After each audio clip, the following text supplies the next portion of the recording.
Good morning to you from Washington, D.C. I welcome you to this special webinar by Arab Center Washington on U.S. policy toward Iran, escalation versus diplomacy. Yesterday, President-elect Joe Biden received his first national security briefing, the first since his election on November 3rd, and despite the delays in the transition procedure. Washington analysts and the media speculated that the issue of Iran was most likely one of the key foreign policy issues covered in this briefing. Of course, the tense relationship between Iran on the one hand and the Trump administration and its allies, if you will, particularly in the region, have been at the center stage for the past few months. We've heard all kinds of speculations about the security and stability in the region, which reflects, if you will, the serious international concerns about possible military escalation over the remaining period in the Trump tenure. On Friday, November 27th, an intervening variable of great magnitude, a significant blow, if you will, to the Iranian regime with the assassination of Mohsen Fakhrizadeh, widely dubbed in the media as the architect of Iran's nuclear arms program, which was blamed by the Iranian government on the Israeli Mossad in cooperation with the United States and regional Arab adversaries to Iran. The brazen incident raised some additional or new fears in the region about potential Iranian response to this incident, which is not the first this year. It's probably the second major one this year, and possible joint U.S.-Israeli Arab retaliation should Tehran takes action in response to that.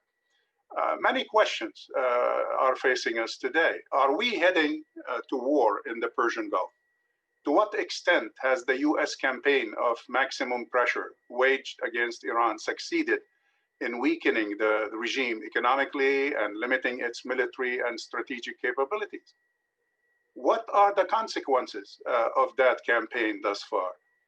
What are the possibilities for Iran taking revenge for the assassination that we just referred to, again, being the second major military figure since January? Was the assassination itself, as some claim, designed to provoke Tehran into a larger military confrontation before the departure of Mr. Trump from office on January 20th? Is the escalation witnessed in the region being egged on by the Trump administration to saddle the incoming Biden administration with a more unstable region and limit its diplomatic prospects for potential rapprochement with Tehran, including the long-rumored intention to resume adherence to the JCPOA. To help us answer these and other significant questions about the situation in Iran and its relationship with the United States, we have with us today a great panel, an excellent panel of experts with very rich experience about Iranian and regional affairs. I'll introduce them quickly and in the order in which they will be speaking. First, we will start with Holly Dagres, who's non-resident fellow and Iran source editor at the Atlantic Council. And Holly will be focusing on the Trump administration policies, short and long-term consequences of dealing with the Iranian issue by the outgoing administration. She will be followed by our own colleague at the center, Imad Harb, who is the Director of Research and Analysis at the Arab Center DC. And he will be talking more about the role played by Israel and Arab Gulf states, in other words, the regional dynamics in the Gulf. Third will be Nigar Murtazavi, and she is the host of Iran Podcast, a journalist, political analyst, columnist at The Independent, and she will be focusing on the internal Iranian calculations governing potential reaction by Tehran to these incidents. Last but not least, Daniel Bromberg, Director and Professor, Democracy and Governance Program at Georgetown University, and non-resident Senior Fellow at Arab Center, Washington, D.C. And he will be talking about U.S. policy going forward, Trump's likely damage between now and January 20th, which is a long 50-day period, Biden's challenges after January 20th, and answering the main question, will diplomacy prevail or not? Before we proceed, again, your questions and comments, short comments preferably, are welcome. Use the Q&A feature on the Zoom page. Otherwise, email your questions to email@arabcenterdc.org, and I will be more than glad during the last half hour of the program to present your questions. Please indicate your name and who you want your question addressed by. And at this time, again, we will begin with presentation. Our first speaker would be Holly Dagres, and each speaker will have 12 minutes or so to proceed with your remarks. Holly, welcome.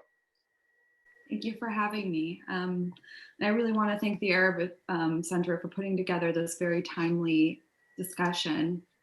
Before I delve into the Trump administration's Iran policy, I think it's important for me to note that the 2015 multilateral nuclear agreement was strictly limited to the nuclear issue, which is why regional issues weren't included.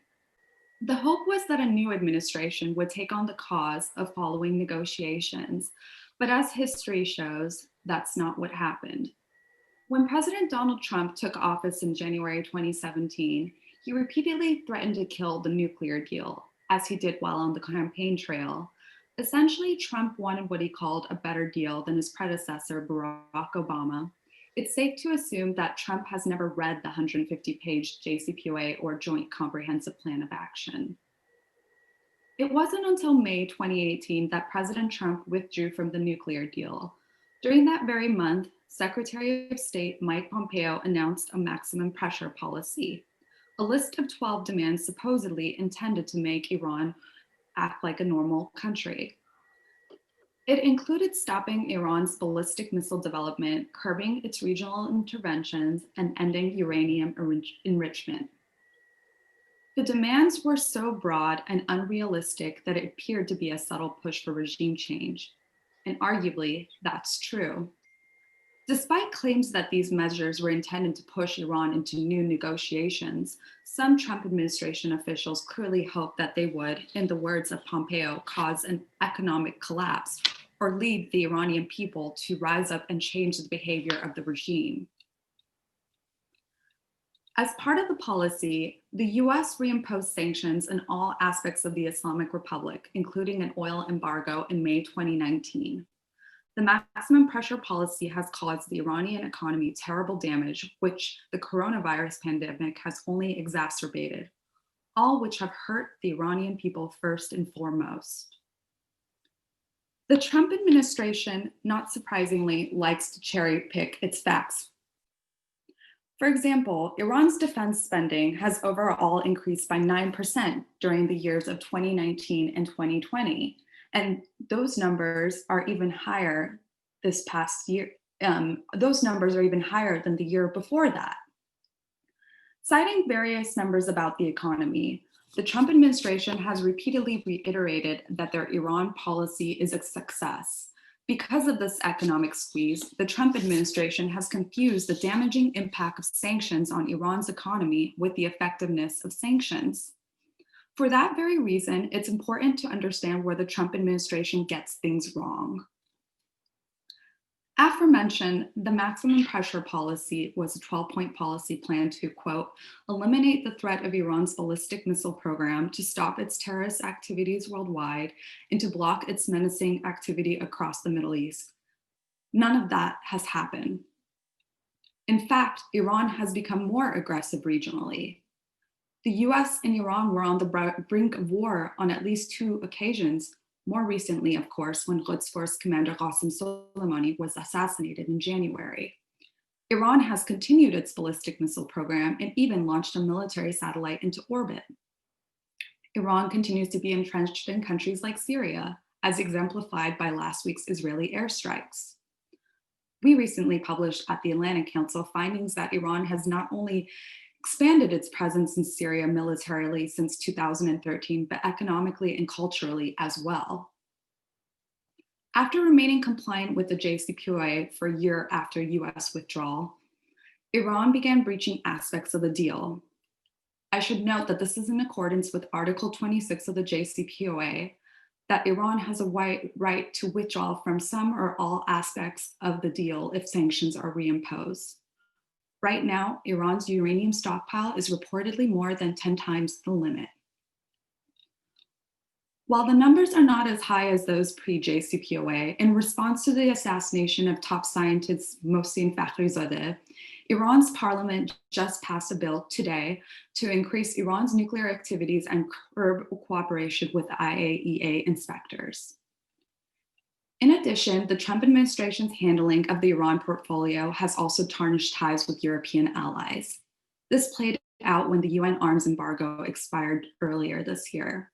Rather than harmony between the US and European powers, Washington was left alone to veto with the Dominican Republic, which apparently only vetoed because the Trump administration promised a visit by Secretary Pompeo. Finally, in mid-November, the New York Times reported that Trump sought options to strike Iran.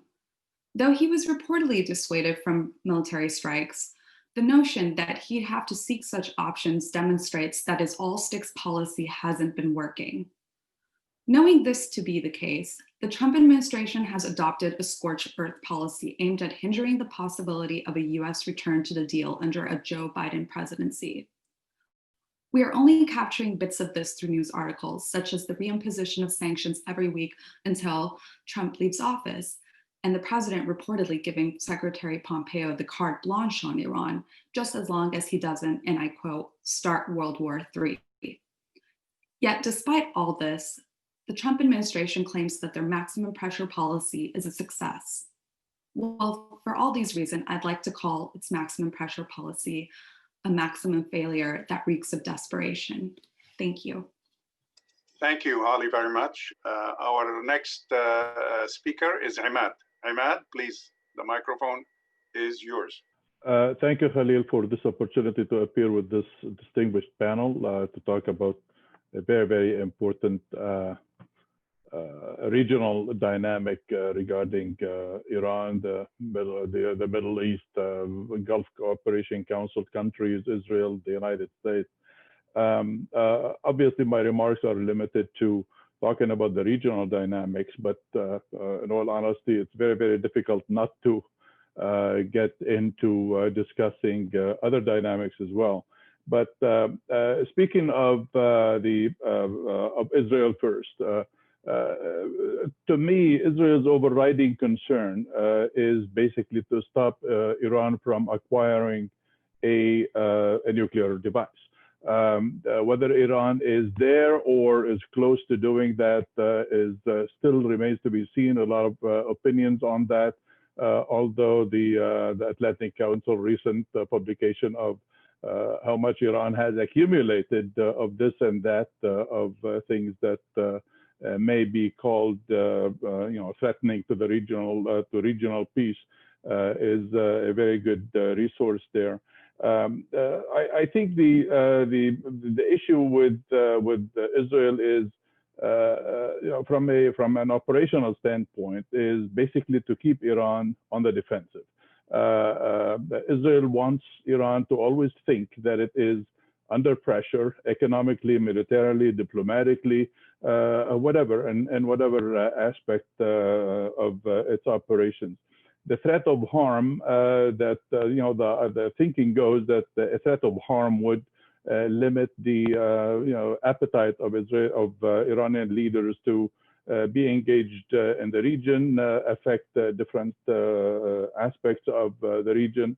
The Islamic Republic would probably prefer to just simply retrench and play defense because it is afraid. The only problem with that is the contrary has indeed happened. While Iran is obviously boosting its defense and its defense budget has increased over the years, it has actually adopted a rather interventionist and expansionist foreign policy in the region. There is another point here that sometimes it feels that, and there is a lot of credence to this, it feels that Israeli strategists and politicians and their allies of the United States are actually the ones who are really driving this train. This is something that has been happening for the last, who knows, since the beginning of imposition of sanctions on Iran since the 1990s, at least. But for a prime minister of Israel to come to D.C., to Washington, D.C., and speak to a joint session of Congress about while the United States government was trying to reach a nuclear deal with Iran is really something. I mean, it told a big story about who is driving this train, actually. Although the Obama administration was able to achieve a nuclear deal with Iran, later on, the nuclear deal survived for about a year and a half after Obama left office, and Donald Trump just withdrew from it. For the American, to me, the problem here is an American strategic understanding of the importance of the security of Israel. In other words, if Israel defines the Iranian nuclear program or Iran's activities or whatever they are as a existential threat to the state of Israel, and the United States considers itself to be actually responsible for securing the security of Israel, then American strategic thinkers begin basically buying into the idea that, okay, we should do what Israel is saying we should do, and thus we need to really be very tough with Iran.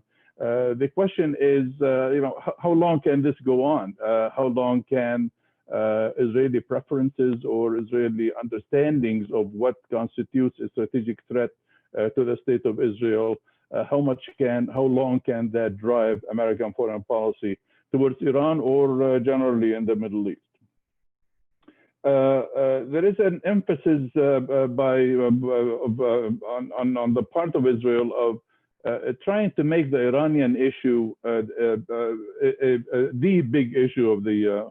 We all know that Israel is trying to deviate attention from the Palestine question and finding another something to think about in the Middle East would probably get the world not to talk about the Palestine issue while the further colonization of Palestinian land goes on.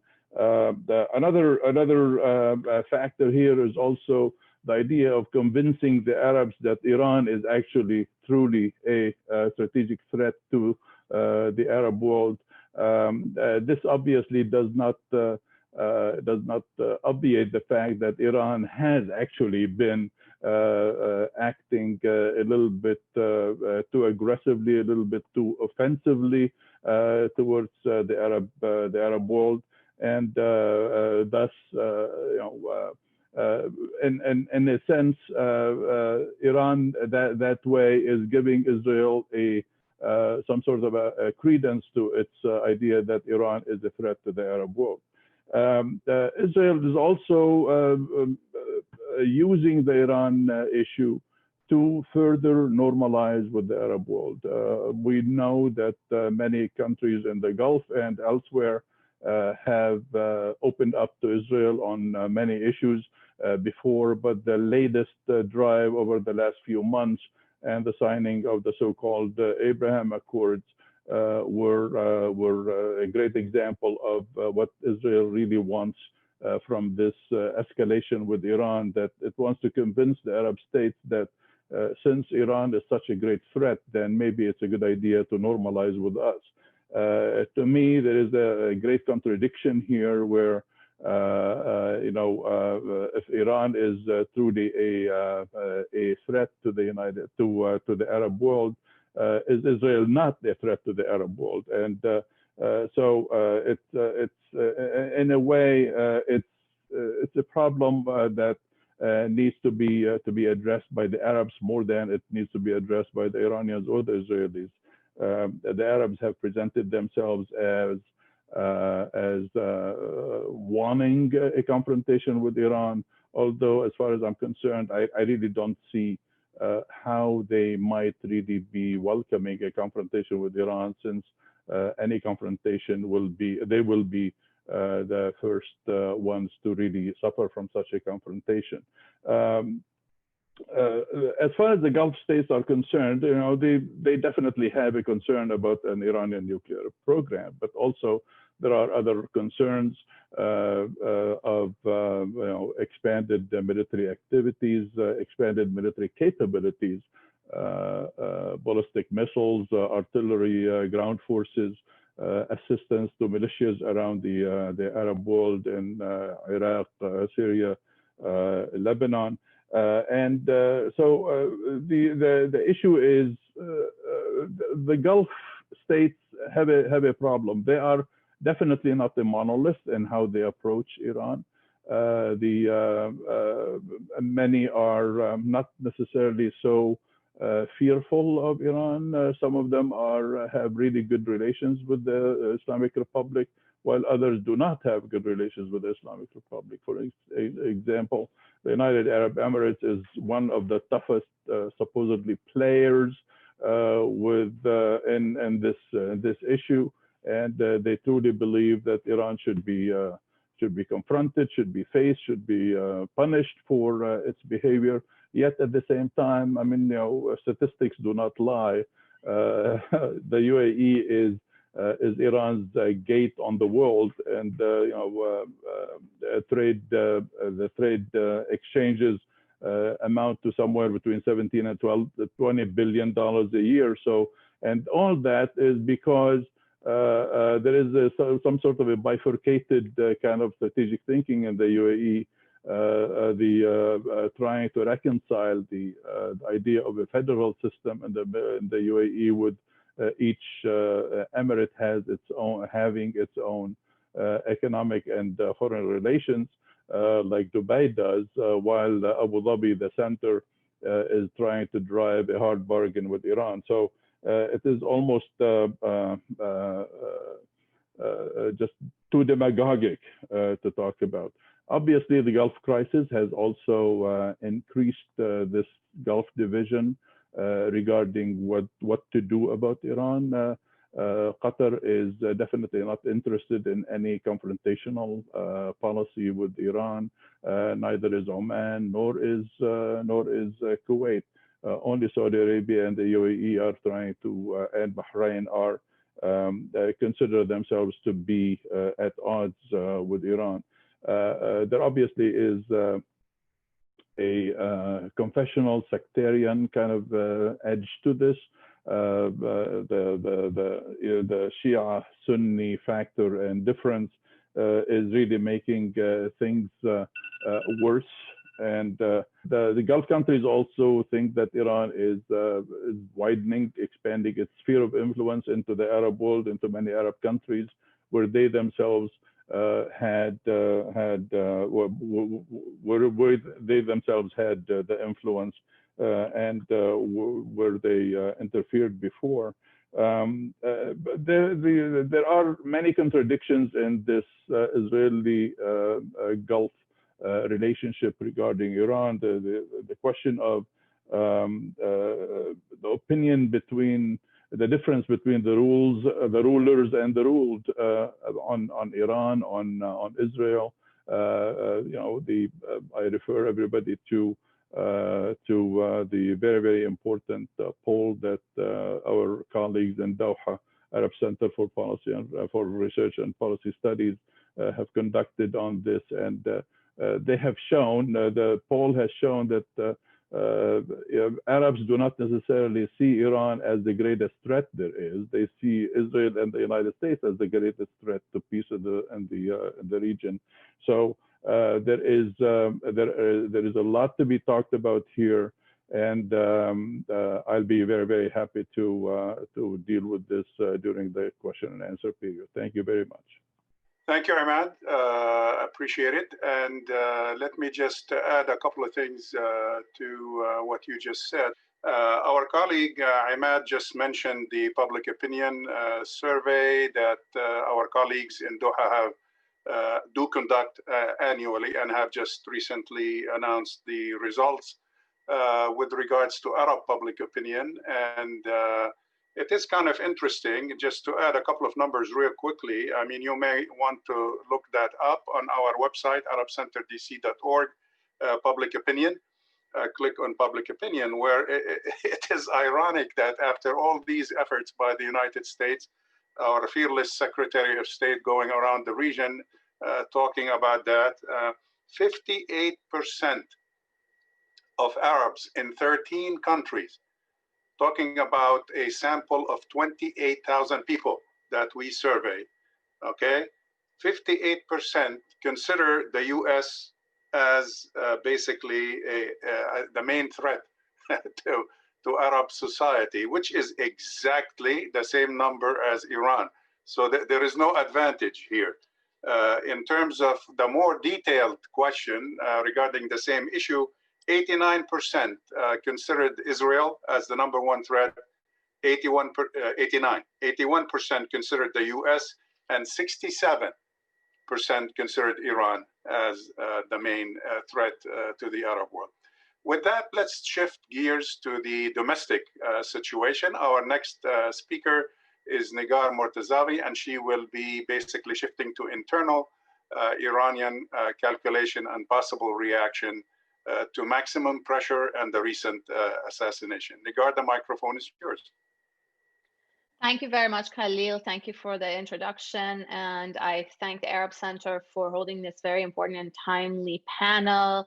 Hello to everyone who's joining us and to my fellow panelists. So let me start by first saying that I believe that this attack seems to have more political motives than nuclear. It's true that Mohsen Fakhrizadeh was an important figure in Iran's nuclear program, in more of a leadership and structural position, but it wasn't a one-man show by any means. And this is definitely not going to stop the nuclear program. It's not going to stop Iran's ambitions. It's not going, and he was actually instrumental in putting a structure into place. The young scientists were working with him, and this system will probably not be damaged as much. And this is not just me saying nuclear expert. So I think the motives are, the political motives here are more strongly, and if Israel is behind this attack, in fact, the Israelis have denied it, but it's the top suspect. It's probably the only state who has both the motivation and the ability to do something like this, as they have done in the past.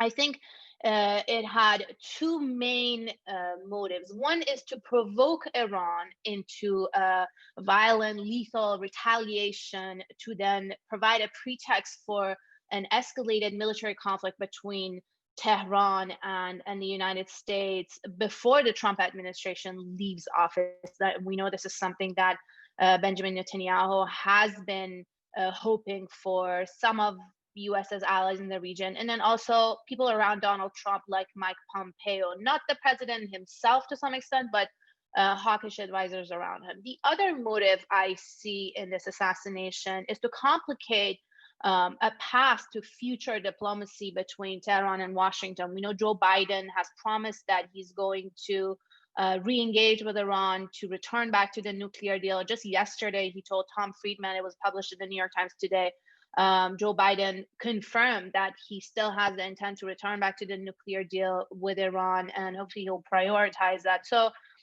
I think the aim of this is to either, or actually both, to hopefully provoke Iran and then also to complicate future diplomacy. And I think this assassination does, in fact, complicate future diplomacy with Tehran, as the assassination of Qasem Soleimani has complicated any form of engagement and the debate on diplomacy inside Iran. I also want to make a note that this incident was very embarrassing to Iran's security apparatus. Mohsen Fakhrizadeh was a top person.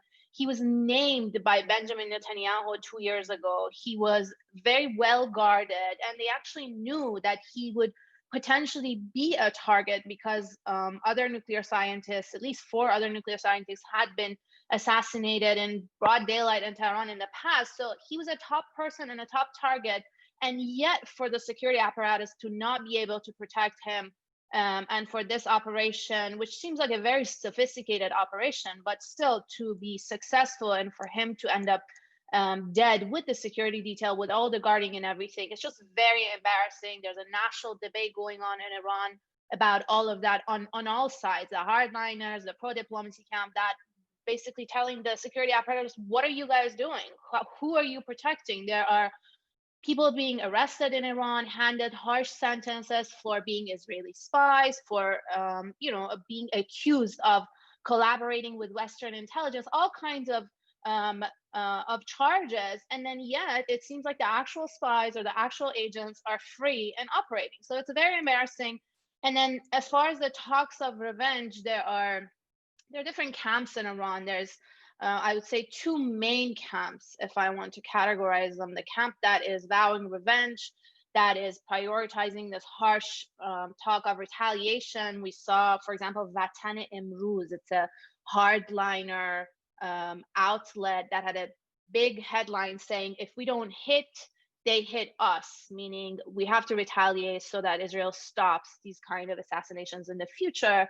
And then there's a camp that prioritizes diplomacy, and even with such assassinations, the pro-diplomacy camp, they condemn it, but they still, the rhetoric is that we shouldn't be doing the same thing. We should push the international community to condemn this. We should be seeking diplomatic avenues through international institutions to sort of stop this lawless and criminal behavior. And this lawless and criminal behavior is something former CIA Chief John Brennan also referred to when talking about this assassination. And he said it's very dangerous. And interestingly, he also asked Iranians, this was on Twitter, Mr. Brennan asked Iranians to not retaliate and hold off as responsible leadership returns back to America very soon. And this is very much the sentiment also in Europe and among the pro-diplomacy camp in Iran. But then I think this does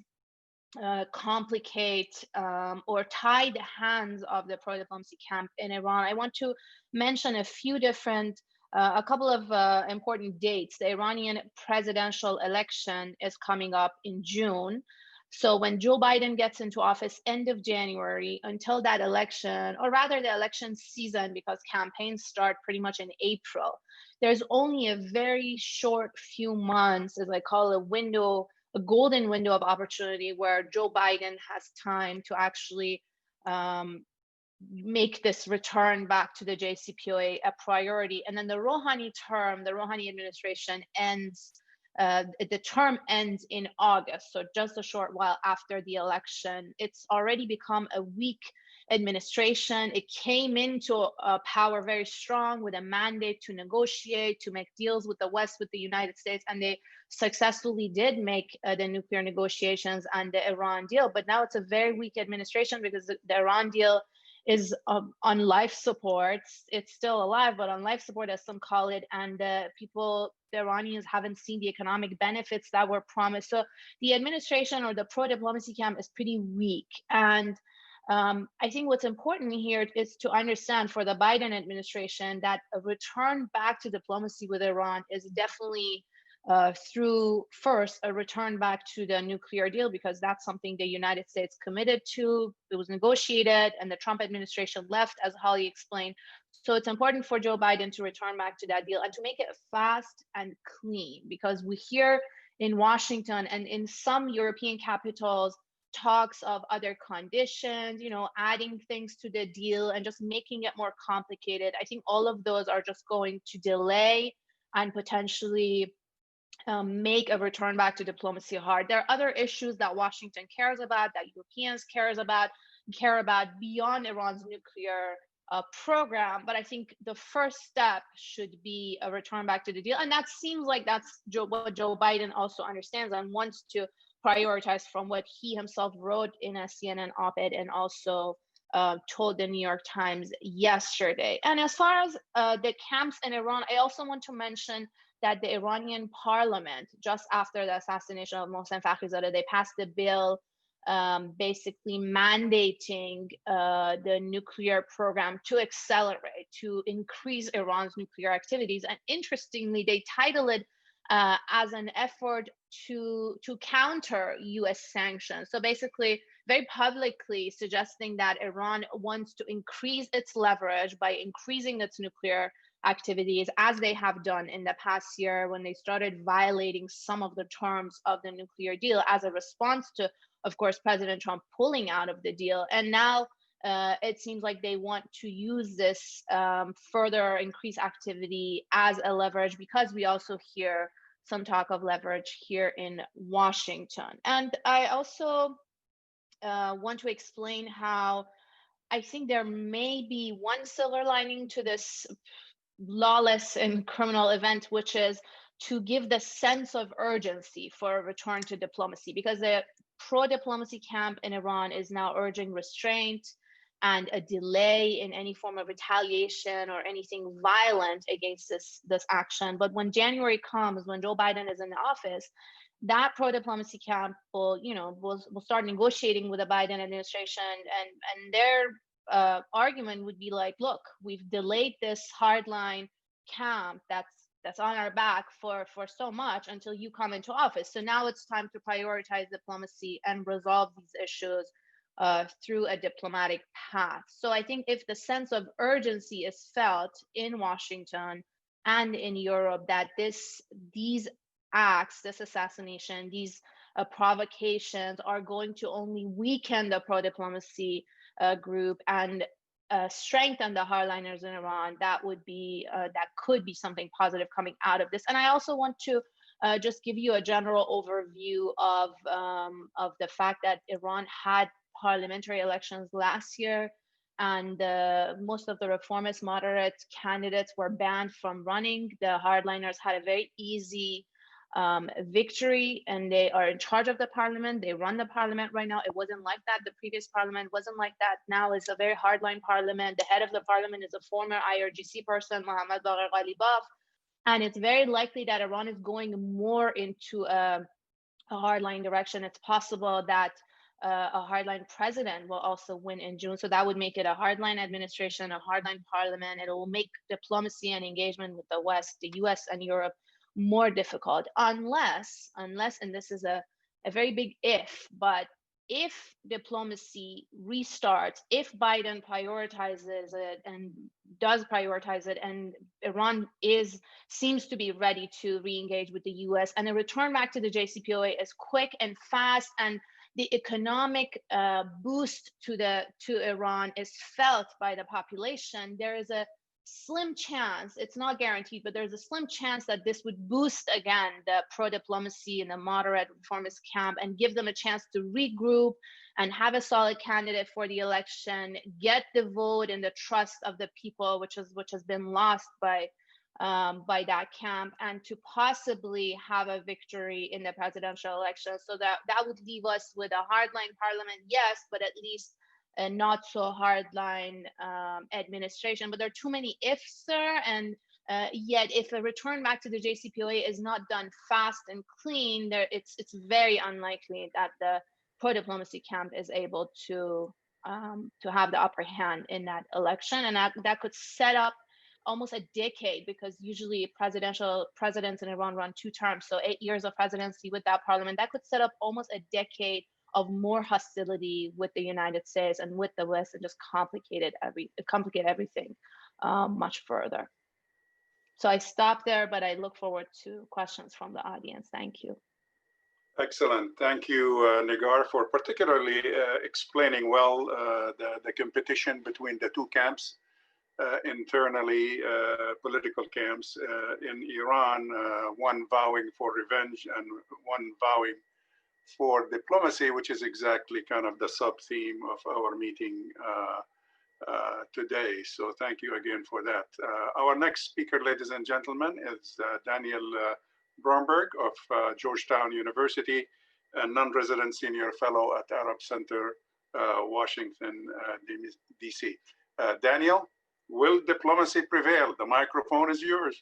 Good morning to everybody, or afternoon, depending on where you are.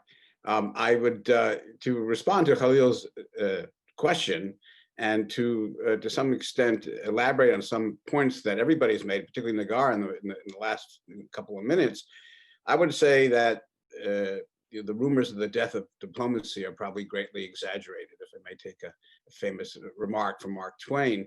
And that is because I think that, if anything, the most recent assassination that we are discussing today really sets out in clear, if not bloody relief, the very limited choices that will be facing both Iran and the United States after we get through what will be a very difficult period until Biden comes into office, which may be marked by an Iranian retaliation and a response from Trump. Trump would probably love to go out doing something really big, because at this point he has nothing to lose.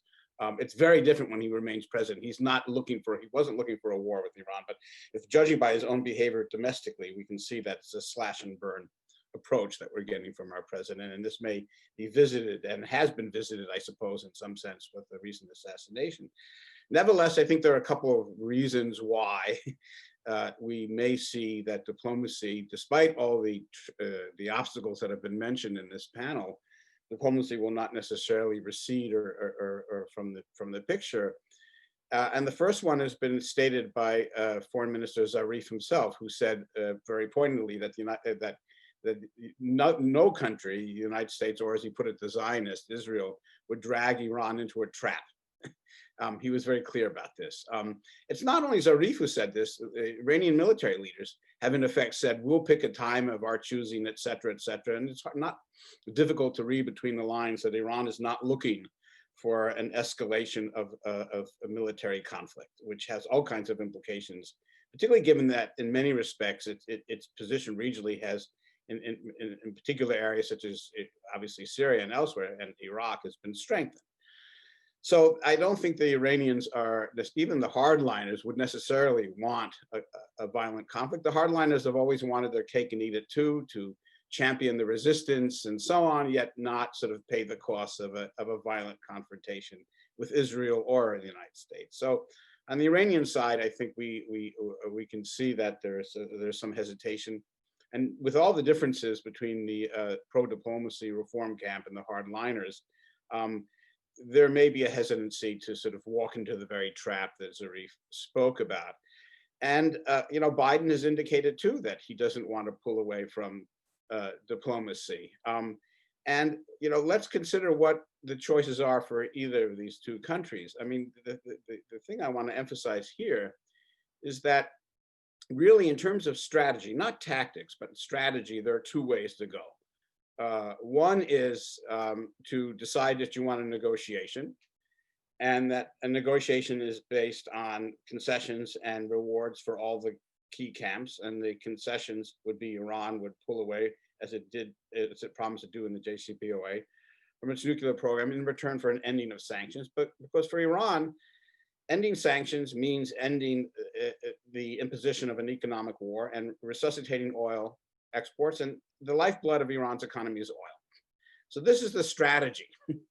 And Iran, as we know, back in 2003, probably gave up any effort to pursue a more robust nuclear program, because it chose strategically, with endorsing this JCPOA, to choose what I call a development strategy, an oil development strategy.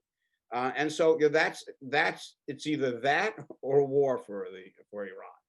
And to go back and try to renew the kind of program it might have tried to start 15, 20 years ago would be perilous.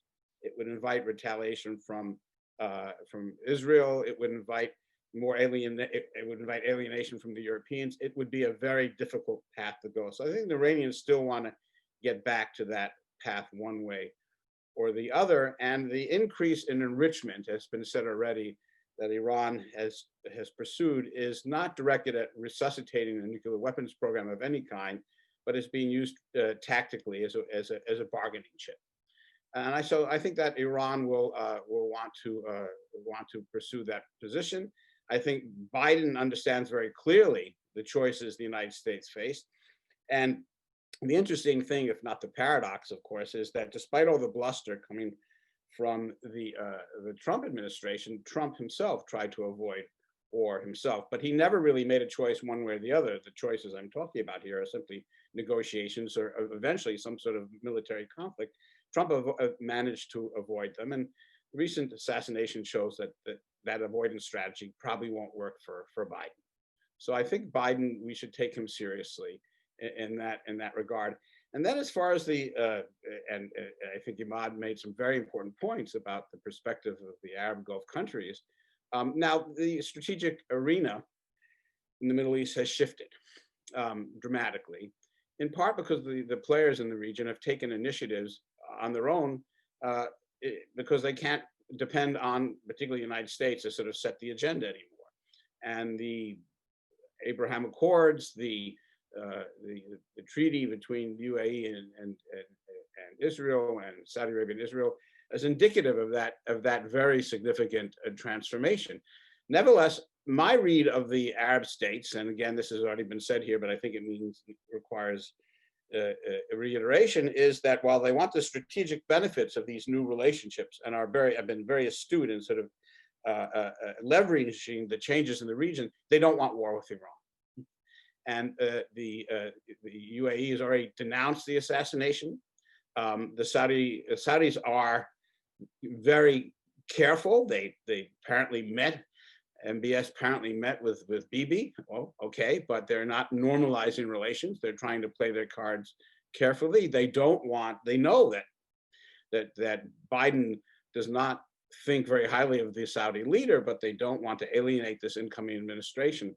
So I would simply say that on all the key sides, there is good reason to not fall into a set of events that ultimately no one will be able to control and whose outcome may pose a loss for all the key players.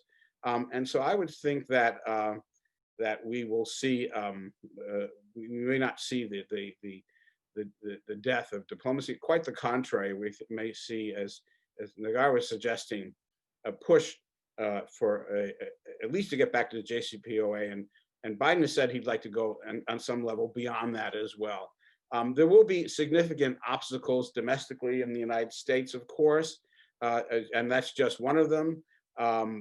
Also, Iran may demand that it get compensation for lost oil income, which may produce a real sticking point and maybe an obstacle in that regard.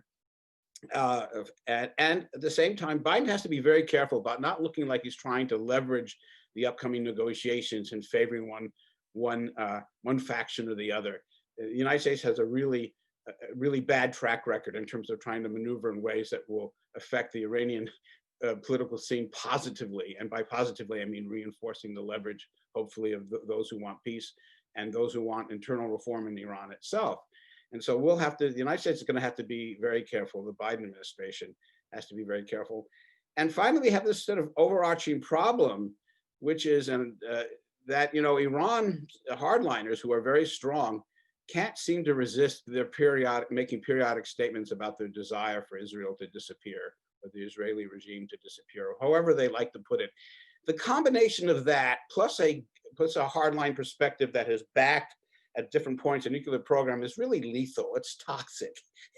You have a major player in the region whose position in Israel is far more radical than that of Hamas, probably.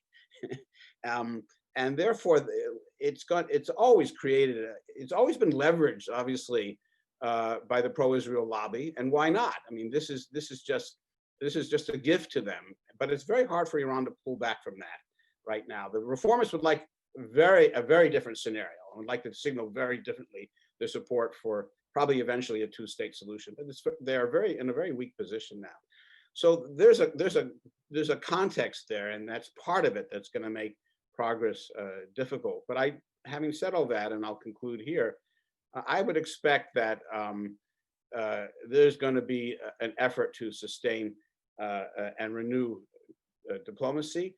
Some of that's going to have to happen if it's going to be successful behind the scenes. It can't happen on CNN. There has to be real progress that's made quietly. But I would expect that, in fact, it's not only sort of likely to happen, that there are elements of these talks that are already underway. Thank you. Thank you, Dan. Thank you to all for your excellent presentations. Let me begin with a question addressed to all four of you before we open the floor for the questions from the audience. And we are beginning to get a good number of questions, so I look forward to that. Again, for those of you in the audience who would like to address questions to our speakers, use the Q&A feature on the Zoom page. Otherwise, email your question to events@arabcenterdc.org. My question is, I think Nigar spoke about it quite clearly, describing it as very embarrassing in terms of the incident, last week's incidents with the assassination. But frankly, this is a much larger than just one, as you all alluded to in a way. It's not just one incident. First of all, you got two figures, larger than life probably, figures eliminated or assassinated in daylight, so to speak, this year.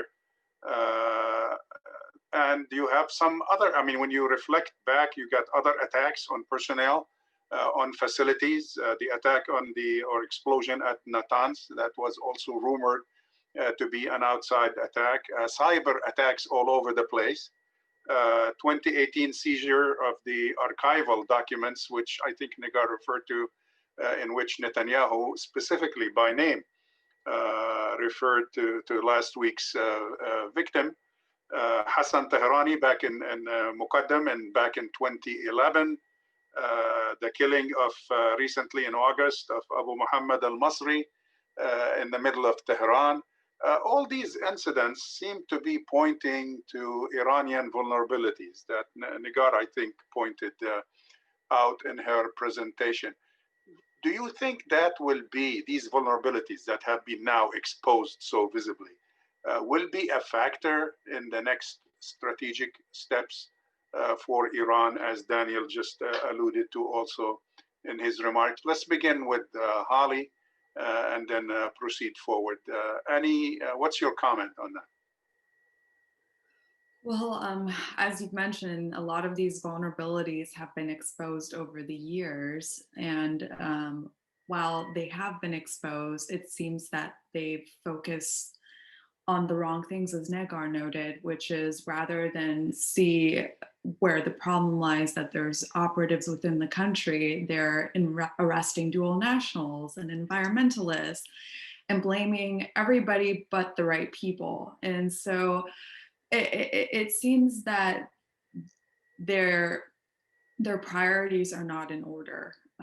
They're picking the wrong enemies, and I guess the more easier ones they're able to access, and that is what's been happening, especially when you look at the way that they've essentially covered up how this assassination took place. It was a lot easier for them to say that, I guess, as some Iranians were joking online, a Nissan pickup transformer robot had taken out a top nuclear scientist, rather than admit that they failed at protecting him and that they had failed at not catching these operatives that have clearly been hanging around the country, it seems, for the past month or two, or maybe have been able to come in and out. When you think about the al-Masri assassination, that was less than 2 months ago. So that is very telling that they have a security issue. And And it does show that they're vulnerable, and they recognize it, and they might very much be not might, but I assume they're very concerned about who's next, and there's a lot of paranoia amongst the elite that they could be coming for others. So I think these past couple months are very telling of that. Nigar? I want to make two sort of different arguments, to be fair, on both sides. It is embarrassing, and I also wanted to add that for those who are vowing revenge, there's also this other argument that how are you going to revenge? You don't have the capacity to do it, even if you wanted to do anything like that to the culprit, the Israelis. We know last time when nuclear scientists were assassinated in Iran, the least they could do was just to go after Israeli diplomats. Even that didn't succeed. And eventually Israeli civilians or tourists were targeted around the globe, and not even in Israel. But I think what's dangerous is the fact that, and this is the kind of a different argument, is that the path or the idea that this sets, that it's okay that a nuclear scientist, yes, he was part of the defense structure of Iran, but to make him an okay target on Iranian soil. Just imagine, and this is very hard to imagine, but imagine if Iran did something like that on Israeli soil, to go after an Israeli nuclear scientist on Israeli soil. Or I saw in the questions the elephant in the room being mentioned by one of your audiences, the fact that Israel does have nuclear weapons and Iran doesn't yet. So all of these are the calculations that go in the mind of mostly the Iranian hardliners were vocal about it, but also other camps that, okay, maybe we can't retaliate in the same exact manner, but then let's go strengthen our proxies. Let's go give them hell in other ways. Let's work on our defense capabilities. Then that brings in the missile program issue, that brings in the extension of the nuclear activities. All of these are a big sort of a defense of mindset that go on in the minds of different factions in Iran. And I'm hearing in private discussions, even from reformists and moderates, that yeah, the only way this could stop is if Iran did some kind of assassination to an Israeli, which is not possible. It's not something Iran is capable of, but it's just the danger of this. And also the condemnation. I think the condemnation is coming from, for example, the European Union. It wasn't strong enough. This is something I hear from Iranians of both camps, hardliners and moderates, that it wasn't strong enough. It's not being called terrorism, which is what Iranians consider. Iran is always being called a state sponsor of terrorism, and rightfully they do go after terror. They have their own plots, but when the other side does it to the Iranians, it doesn't get enough condemnation from the US or Europe, who are supposedly the leaders of this liberal world order. And it just seems like Israel continues to do this with impunity. And still the strongest condemnation is coming from the former chief of the CIA. And that's just something that I see being argued among the different factions in Iran. Thanks, Nigar. Daniel?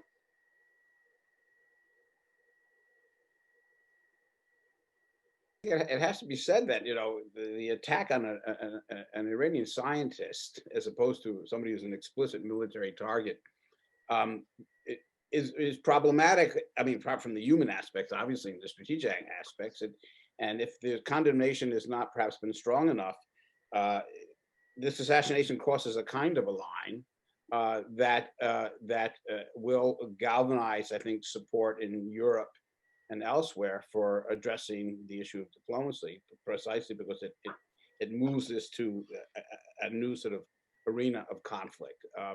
And so I think that may play out in that way too, although obviously it's deeply embarrassing for Iranian intelligence forces. And the other observation I would simply make to reiterate what I was saying before, and that is the path for Iran to restart the kind of program it might have had 15 or 20 years ago is perilous.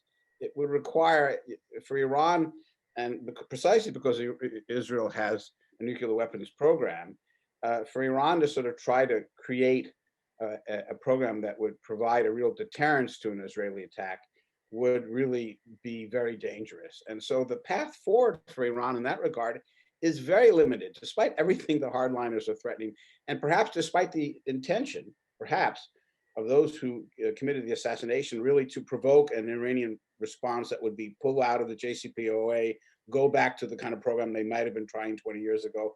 That's really going to be hard to do and very dangerous. So the options here are limited. And yes, precisely as has been said, Iran would get more by sort of using its strategic assets in the region and so on, than responding with a nuclear program that it would provide a very dangerous context for it to work in. Thanks, Daniel. Imad, would you like to weigh in on this? Yes, thank you.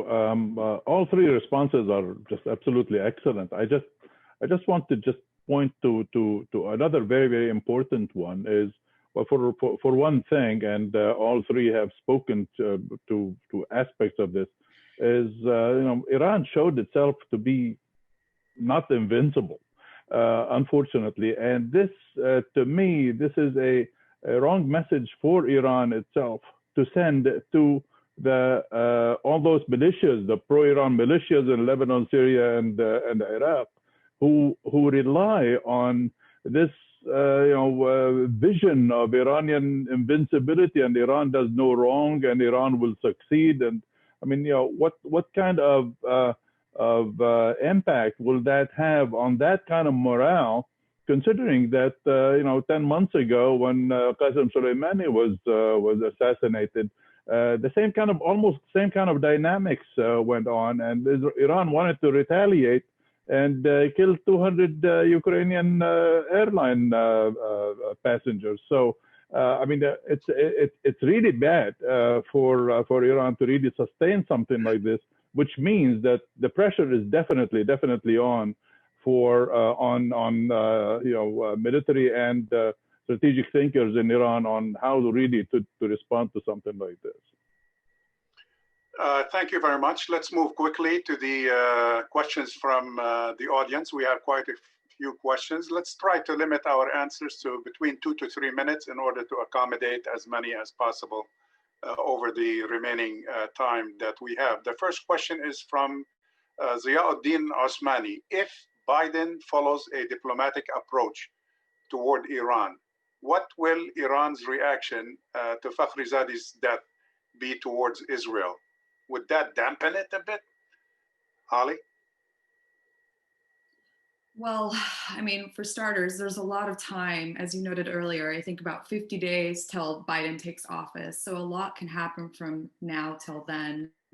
And so I'd rather not make an assumption about something when we have so much time left where a lot of damage could be done on both sides. All right, I'd like to address the, are you finished? Sorry, I didn't mean to interrupt. Yes, please. Okay. The next question I'd like to address to Nigar, it's from William Herman. I've read that some percentage of the Iranian population welcomes the challenge to the Iranian government by the West. Is there an estimate of how large this percentage is that's in opposition? It's hard to tell because specifically these kind of opinion polls on political issues are very hard, if not impossible, to be done in Iran. And but we know a good percentage is against the hardline policies of the country, both domestically, Iran's regional policies, Iran's posture against the West. I don't know if I can call it a majority because it's also, it shifts, the opinion shifts. So some people might be against the presence in Syria, but then at the same time be happy that Daesh is taken out.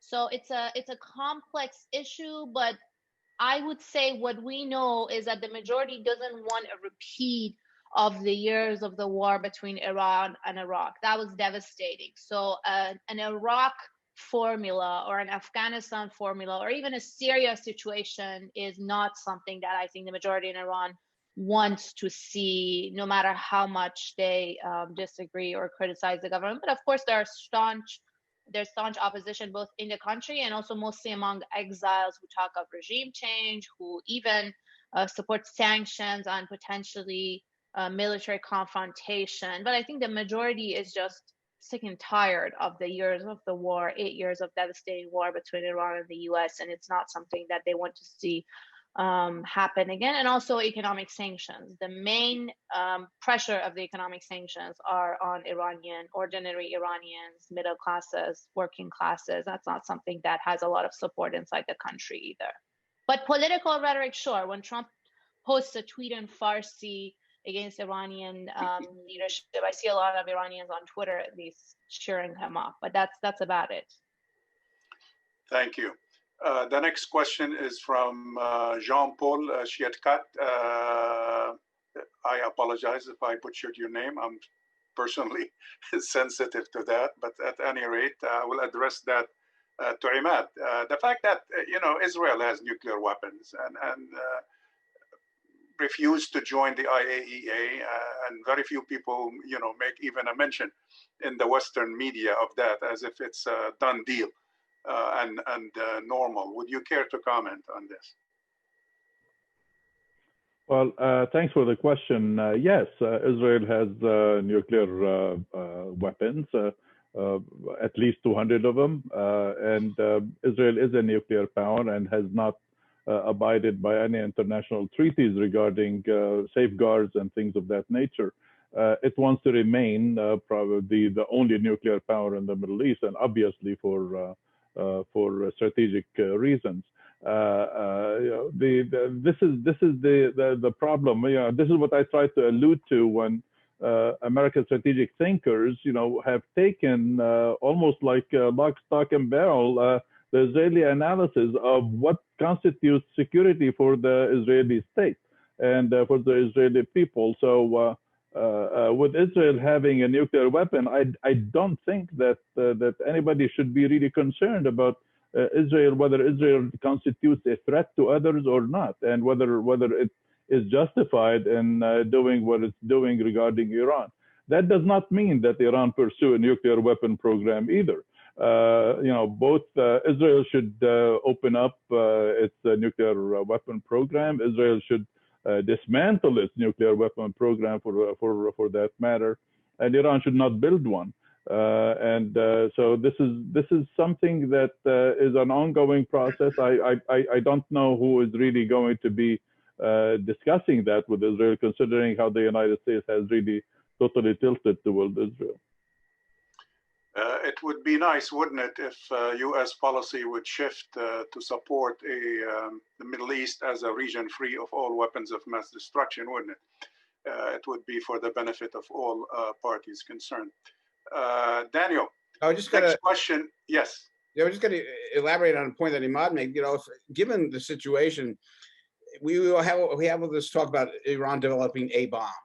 Mm-hmm. I call it the Dr. Strangelove effect, in which is if you just have one bomb, or you have enough enriched uranium for one bomb, but you don't have the delivery mechanism, you haven't tested yet, you're in a much worse position. You're much more vulnerable. And the Iranians understand this. And I think that's one reason why, among others, they moved away from this, because it doesn't get you security. So given the imbalance here, this is not a North Korea scenario.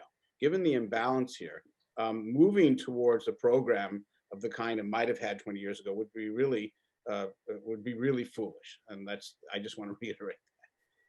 While you have the microphone, let me direct this question to you. You mentioned it briefly in your remarks. It's from Kaisar Abbas.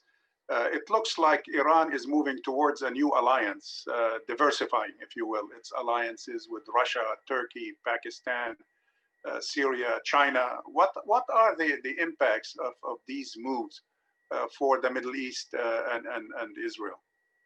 Well, two things have to be said. First of all, these alliances are very important to Iran, and they're also very important to all the factions, not just the so-called hardliners, because Iran wants to get as much flexibility as it can, and the sort of Eastern view is part of that move. It doesn't negate what Iran really does need, and that is Western investment, the sale of its oil, trade, and the rest of it. That Iran probably can try to have both, but it certainly needs that investment. So one will not negate the other. The other thing is that when Iran if you look at the Astana process and Iran's relationship with Putin and Russia and Erdogan, that's a very difficult relationship. Iran and Turkey, for example, have very different perspectives on the future of Assad. So those are sort of tactical maneuverings. They're very significant because they illustrate what the region will do now, so to try to recalibrate the balance of power.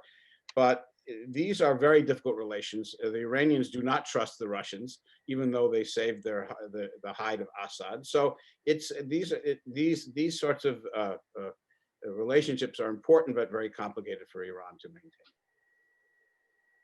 Okay, how about... Can I make a please. comment about what Janet? I just want to add that economic relations also with China is something not that the Iranians would prefer, but that they have been seeking and strengthening because of the lack of access they have to the West, to the US. Do Iranians prefer German appliances or Chinese? Of course they do German. They cherish anything American. You see people still driving American cars from 50 years ago in Iran and cherishing them. But this economic shift to China is something that, as a direct result of US sanctions, and in fact, it added to the spread and the start of the coronavirus in Iran because of flights back and forth between Iran and China. So there are ramifications, but it's a direct result of this economic blockade that the US has imposed on Iran, that Iran has made this shift of trade with China.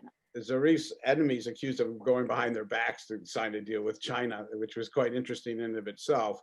But the backside of that is that the Chinese, for their own economic purposes, want the JCPOA to be back in shape. They want an agreement. For them, being major communist capitalist businessmen on the global arena, if you like, they need the region to be stable. So they are going to expect that and have some hope that Iran is going to be a player in the effort to get the negotiations back. Sure. All right, let me address the next question from Khaldoon Ruki to Holly and Imad, because of the diversity of the question, as you shall see.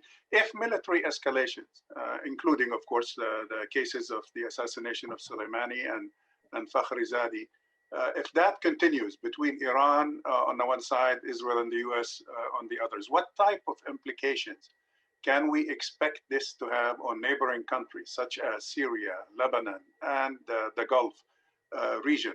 And what is the kind of like realistic regional worst case scenario from your perspective if that type of activity continues? Holly? Boy, that's a loaded question. Loaded. That should keep us here. Thanks, Khaldoon. That should keep us here till next Friday. Yeah, I'd rather not speculate about the worst case scenario, because a lot of it, in my opinion, is the worst case scenario. But but unpacking that a little bit, a lot of what assumptions we're making right now about how Iran will respond in the near future is starting with cyber attacks. And that's something that they anticipated also after Qasem Soleimani was assassinated in January. A lot of the other things that are floating around is the possibility of Iran's proxies in neighboring countries like Iraq. And there's always the possibility on the Israeli and Syrian border in the occupied Golan Heights. And so that's always a possibility, but there's a lot of speculation going on here. We could see nothing happen in the next 50 days on Iran's part, but I'd rather just leave it at speculation at this point. Okay, the next question comes from Omar Masri. It's addressed to Imad.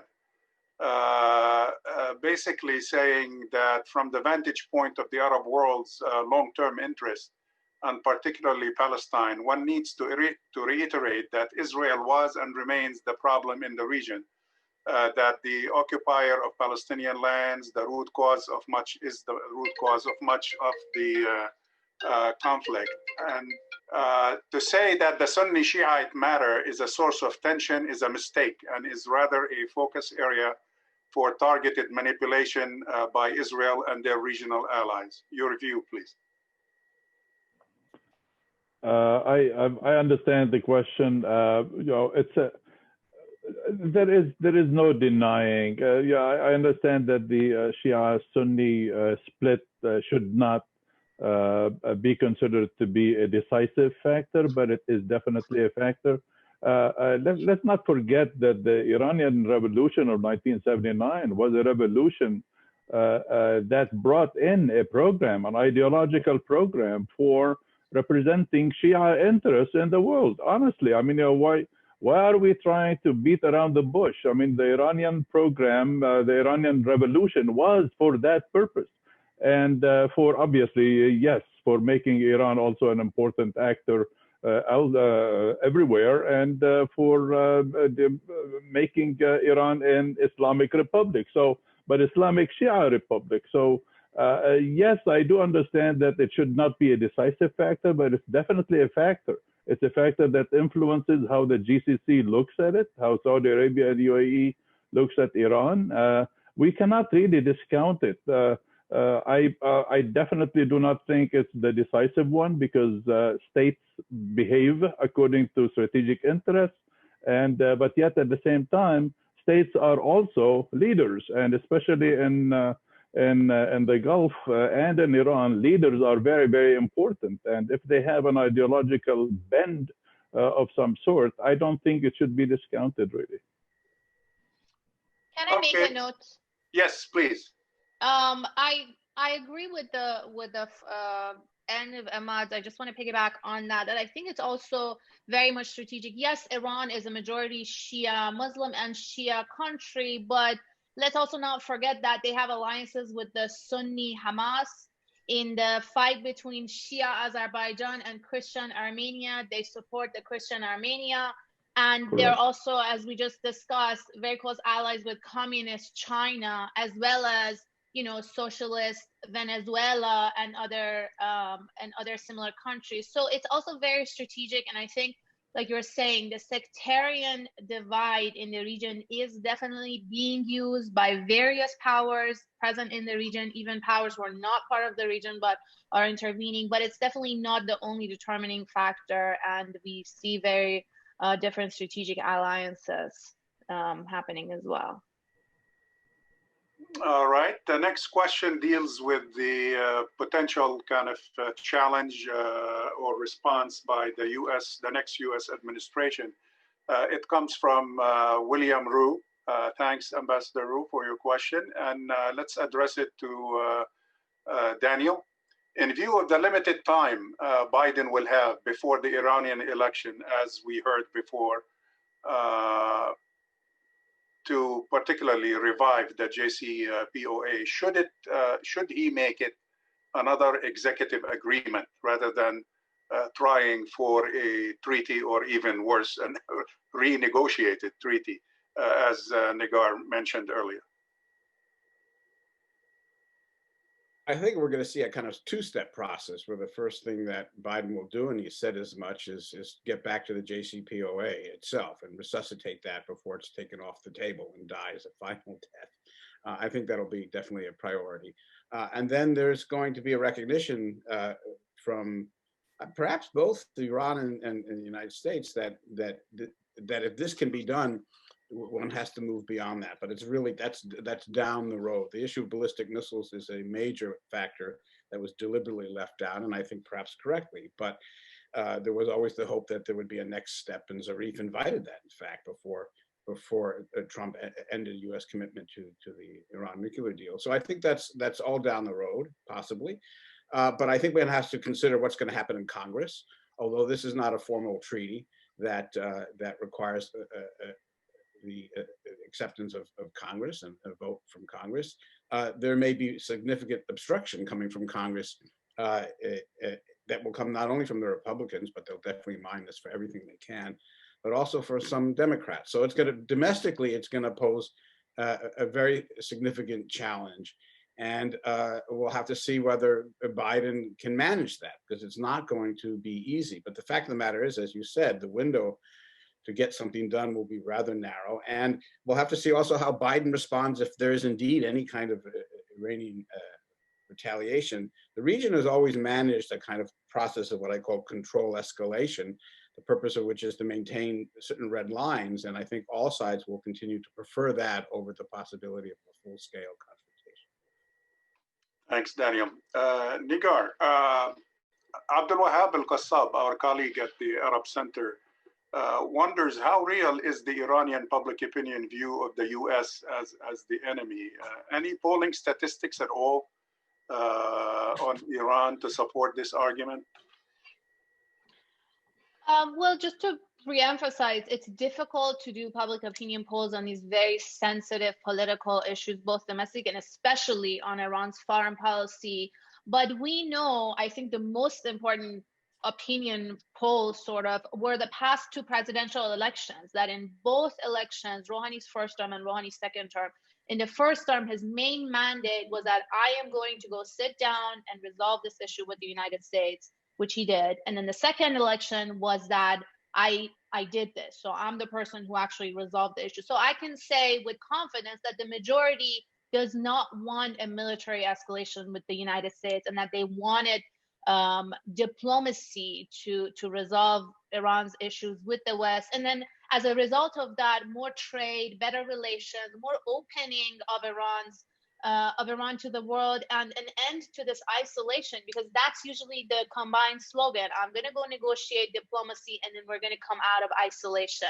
Under Trump, that has changed again.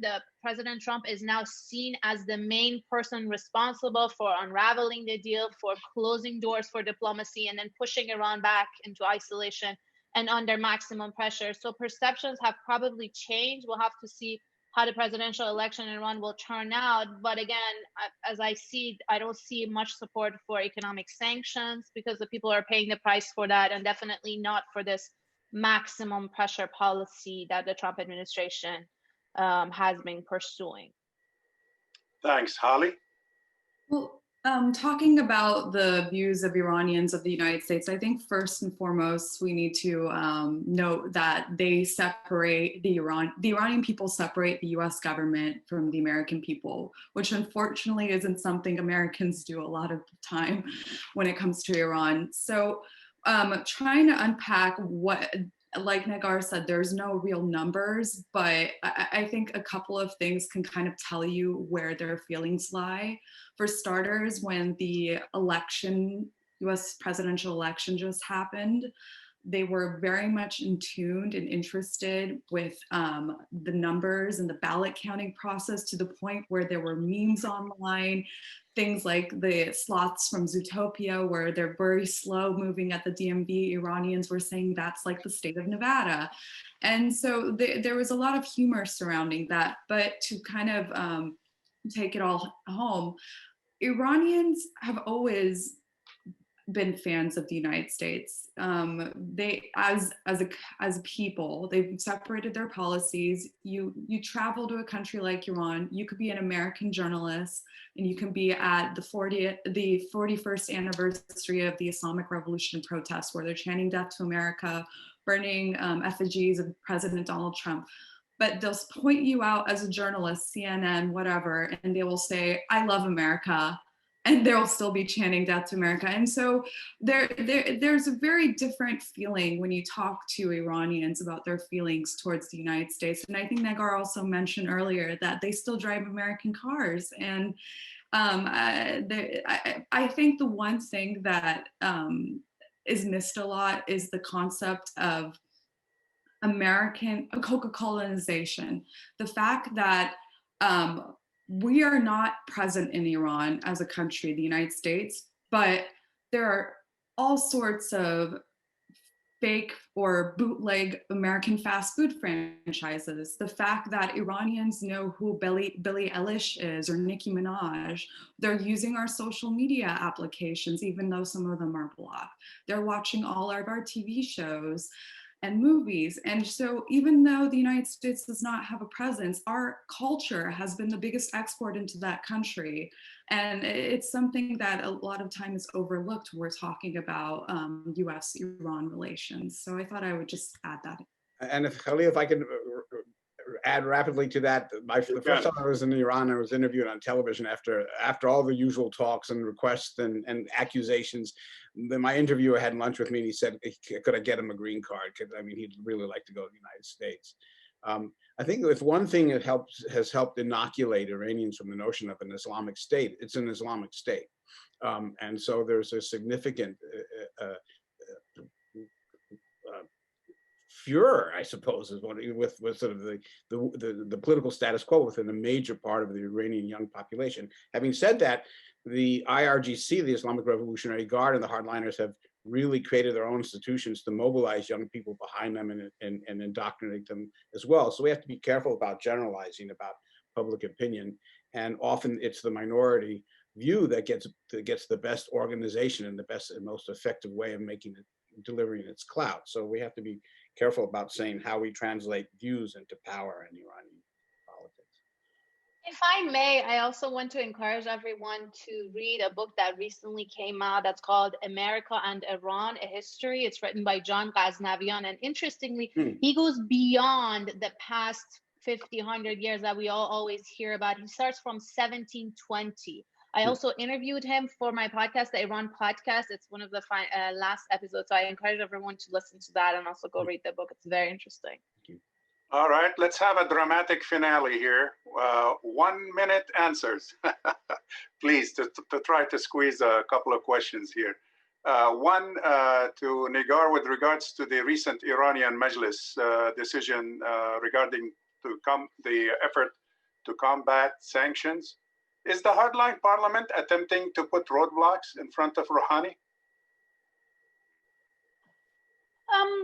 I think it's more posturing for now, or signaling, because Iran's foreign policy, especially with the US, is not decided in the Iranian parliament. So the president will have a lot of power in re-engaging with the Biden administration. And then ultimately the decision has to come from the supreme leader. And my understanding is that the calculation is that the supreme leader wanted this nuclear deal with the US, which is why it happened, and is still interested in re-entering to the nuclear deal. But I think what we see from parliament is an interesting and important messaging that this could be an alternative path that the Iranian state could take. But so far, I think it's mostly, and also their attempt to give some sort of leverage on their side to the Rouhani team, because we hear this talk of leverage on the US side, even from some Democrats. They're saying, yeah, what Trump did was bad, but maybe Biden can use these sanctions put in by Trump as leverage to get more concessions from Iran. It seems like the Iranians are trying to come up with their own leverage points,